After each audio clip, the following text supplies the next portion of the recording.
Salam saudara pemirsa, sampai jumpa kembali dengan kami dalam program Berita Pengharapan.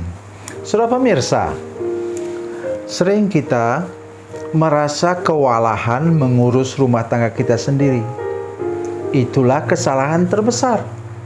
Oleh karena apa? Tuhan sudah menjanjikan bahwa Dialah yang membangun rumah tangga kita.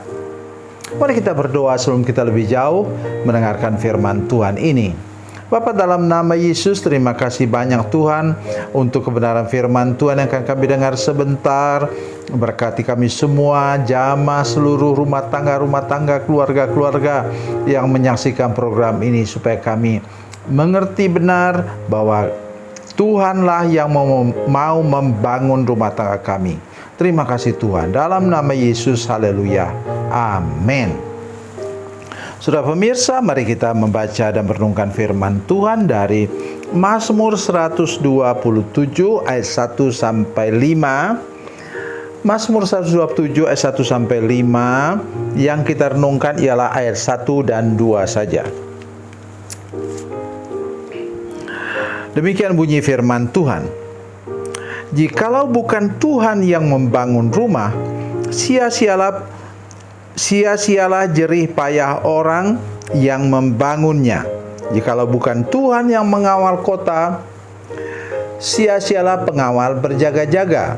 Sia-sialah kamu bangun pagi-pagi dan baru beristirahat sesudah larut malam, untuk mencari nafkah dengan jerih payah. Sebab kepada yang dicintainya Tuhan memberikan pada waktu tidur. Amin. Menurut saya inilah ayat firman Tuhan yang luar biasa untuk rumah tangga dan keluarga Kristen. Saya katakan kepada kita, kesalahan terbesar ialah kita berusaha sedemikian rupa untuk membangun rumah tangga kita sendiri. Tidak bisa, saudara sekalian. Karena itulah sebabnya mengapa Yesus dalam Injil Markus disebut apa? Tukang kayu. Bukan anak tukang kayu saja. Memang dia selama dari umur 12 tahun sampai umur 30 tahun baru dia mulai melayani Tuhan. Dia itu memang jadi tukang kayu untuk menghidupi adik-adiknya, ibunya dan adik-adiknya. Karena itu Yusuf, ayah manusiawinya, sudah meninggal. Sudah perhatikan muka saya ke sini baik-baik. Itulah sebabnya Yesus disebut sebagai tukang kayu. Mari serahkan hidup dan rumah tangga saudara tiap-tiap hari kepada Tuhan Yesus yang mau membangun rumah tangga kita. Saudara sekalian, rumah bagaimanapun bagusnya, itu kalau tidak ditempati, saudara lihat contoh-contoh. Rumah bagus-bagus. Saudara lihat misalnya rumah bagus-bagus, rumah mewah yang dekat Gunung Sinabung sana di Sumatera Utara. Sekarang sudah rusak. Baru berapa tahun? Gara-gara letusan Gunung Sinabung yang makan banyak korban. Mereka tinggalkan, mereka pergi ke tempat lain yang lebih jauh daripada kemungkinan lagi gunung itu bisa meletus. Saudara pemirsa, mari buka mata hari ini bahwa kita tidak ada kemampuan untuk membangun rumah tangga kita. Perhatikan ini firman Tuhan yang katakan demikian. Jikalau bukan Tuhan yang membangun rumah, sia-sialah jerih payah orang yang membangunnya. Sia-sia, saudara sekalian. Kita tidak mampu. Oh, boleh jadi saudara datang kepada konselor pernikahan, datang kepada pendeta saudara sekalian. Bagus juga sih.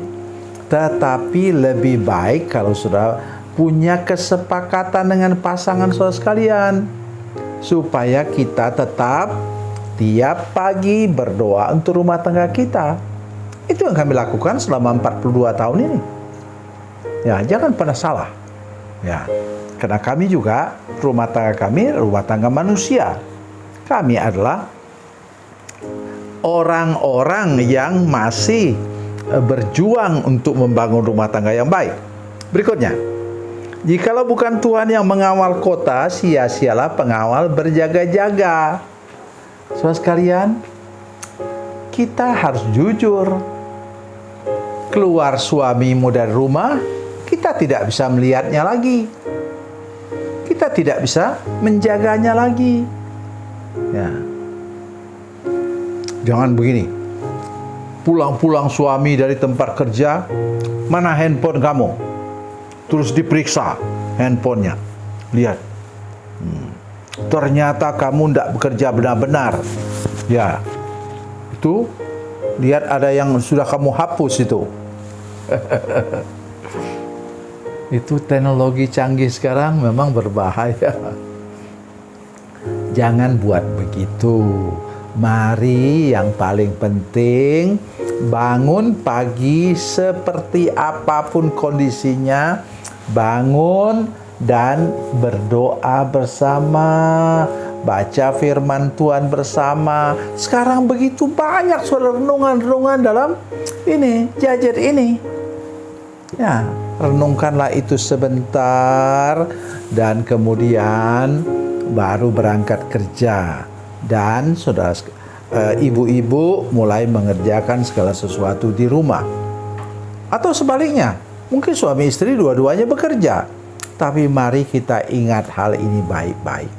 Mulailah utamakan Tuhan dan saling mendoakan. Sampai sekarang kami buat itu. Ibu mulai berdoa, mendoakan saya. Setelah itu saya mendoakan ibu. Kami hamba Tuhan senior, tapi kami tetap buat hal yang sama nanti sampai Tuhan memisahkan kami dengan maut. Itu kami harus percaya sungguh-sungguh. Kemudian apa katanya tadi? Jangan kita bekerja keras, memang perlu untuk bekerja keras, tapi sampai beristirahat sesudah larut malam. Mengapa? Saudara tanya dokter lah, bahwa hemoglobin atau butir-butir darah merah kita itu diproduksi kapan? Jam 10 malam ketika kita tidur. Baru kemudian sampai jam 12 itu sudah berkurang tinggal 25%. Jam 1 tengah malam habis. Nah, jadi mari kita. Dan juga kenapa kita perlu tidur cepat? Oleh karena apa? Ini liver kita perlu istirahat, ginjal kita perlu istirahat, semua perlu istirahat, jantung kita perlu istirahat.